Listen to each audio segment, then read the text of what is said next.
منك صور لوحده عقاريه عشان يأجرها، تقول له تعالى اتفرج. اولا العميل ده مش لعبه في ايدك ولا تحت امرك.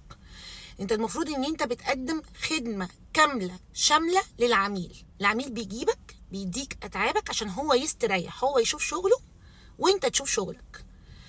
انت المفروض تجيب كل حاجه للعميل عاوزها. ففي بروكر خيبان هيرد عليا ويقول لي اصل مفيش صور، اصل المالك ما صورش.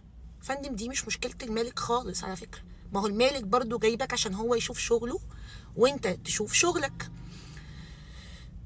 المفروض ان انت اول ما يجيلك وحده عقاريه للايجار تروح تصورها وتبص على الفيو بتاعها وتعرف موقعها الجغرافي عشان تقدر تقدمها للمستأجر بتاعك. ويا سلام لو شرحتها له في التليفون كأنه دخلها. يعني الحمد لله من ضمن الوحدات الإيجارية أو الشرائية أنا أقدر أرسمهم كمان، مع إن أنا خريجة إرشاد سياحي يعني.